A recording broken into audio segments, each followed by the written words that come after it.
How's it going, everyone? I'm Chase Lee reporting for DallasMoviescreens.com, and I got another movie to review for you guys, and that would be Wind River. Now, this one's written and directed by Taylor Sheridan, and Taylor Sheridan has written such amazing scripts as 2015's Sicario, last year's Hell or High Water, and of course he wrote this one, and this was also his first directorial debut. On the other two films, yes, they were very well-written scripts, but they had different directors behind the camera, but coming together and made a great film in Sicario and a great film in Hell or High Water. So how was Wind River? I was looking forward to it. I love Taylor Sheridan's work from the past couple years, so I was looking forward to Wind River. It's got a great cast. It looks like it could be just a really creepy kind of murder mystery, in the mountains basically, where it's nothing but just like cold and just snow and dread all over the place. So after watching the trailer, I was like, okay, I'm still on board. Like, the trailer has sold me. Taylor Sheridan on board. And I thought it was a solid movie. It's a good movie for sure. I'm going to get a lot of flack for this. It's a good movie.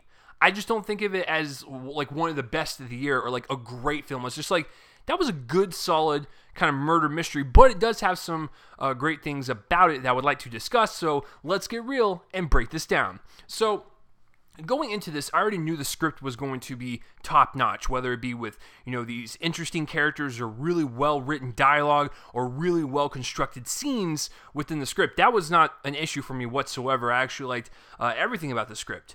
The problem with me is that, kind of like with the environment of the film, it felt a bit hollow to me, to where like I didn't feel the impact of the end of the film as much as I wanted to. I don't know if it was just me or it was probably just me, but I didn't feel like it hit me as hard when they kind of like discovered and kind of solved this mystery of this murder that happened, in the mountains. And so when the conclusion of the film happened, I was like, okay, that was satisfying, but I didn't feel like I went on this journey. I felt like I just went like on a very like paint by numbers type of murder mystery movie. While, the characters were really well written and the dialogue's really well written, I was engaged throughout the entire thing.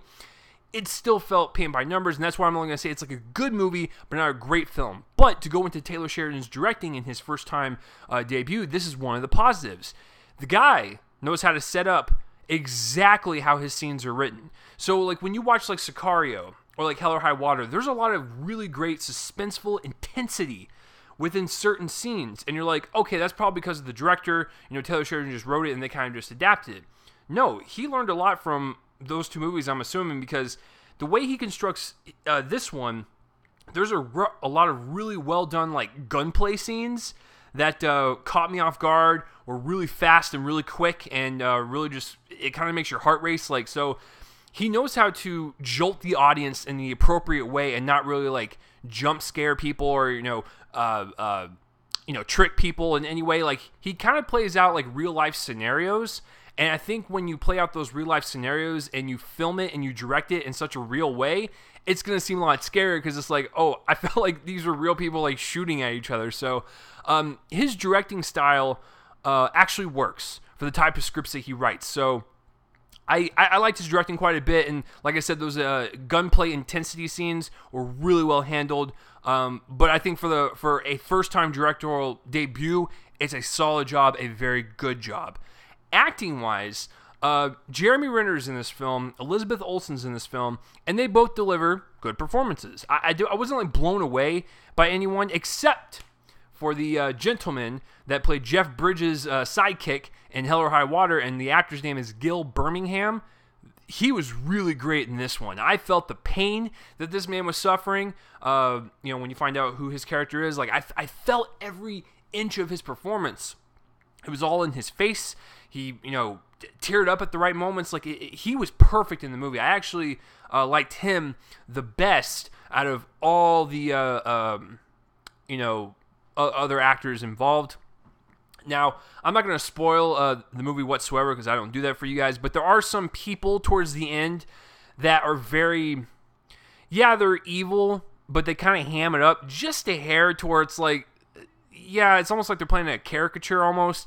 What I was watching was very devastating, don't get me wrong, but the performances was just a bit undercut from what their characters were, and it just didn't really mesh well with me with the reveals at the end and whatnot. So Cinematography wise, the way this movie looks is beautiful. It's you can feel the cold air like in every single scene. You can feel everyone's breath as they talk and try to solve this murder. Which when you're out in the cold for that long, it's a time's ticking. You can't be out there that long, or you will get sick yourself. So it's almost like a race against time type of movie to try to figure out who did this, what happened, and let's hold these people justice. So I thought the visual look was cold, it was bitter, and it was hollow, which, like I said, it works well with the tone for the film, but not so much as the impact of the story. But the visual style absolutely worked, and I commend all the actors and actresses that were up in the mountains like that when it was super cold and snowy and stuff. I do not envy you. The way this film is kind of constructed, because it's only like an hour and 40 minutes long, it's actually really well paced. I have no problem with the pacing. Like I said, I think it was just more emotional impact from the story, and just kind of the reveal at the end just felt a little bit rushed, and was like, okay. I mean, like I said, it was satisfying, but I don't know, I just didn't feel like that gut punch. So I think for the overall pace of the film, it's absolutely superb. I don't feel like anything was wasted in terms of showing certain things and going to the next scene. Like, I didn't feel like there was anything wasted. I thought Taylor Sheridan really kind of made the script and the film airtight to have no filler and just take you on this ride from start to finish and try to solve this murder. And the one last great thing about this film, is probably my favorite thing about the film, the music. The freaking music is so haunting and bone-chilling to your core. Like you thought the visual style and like the overall like story like captures like this dark tone. No, this music is so ear-piercing in the best way possible. It really just like sinks into you and like makes you feel so uneasy about what you're watching. So I commend the score for this film.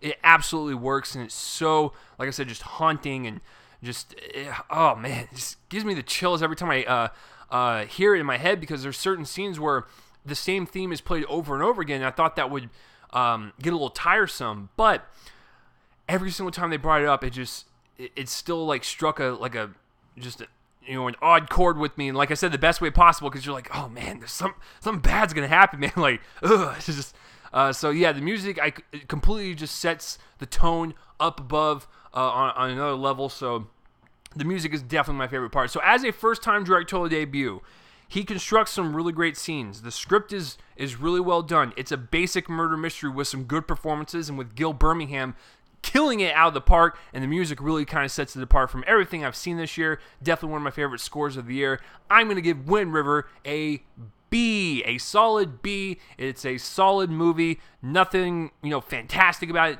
Definitely nowhere near horrible. It's a good movie. I would still recommend you go see it if you were curious about Taylor Sheridan's films, or if you like Jeremy Renner, Elizabeth Olsen, you go for it. But what about you guys? Have you seen Wind River, or have you even heard of it? Comment that place on my face and let me know. And as always, guys, I'm Chase Lee reporting for DallasMovieScreens.com, and tune in next time for whatever I review next. I will see you guys later.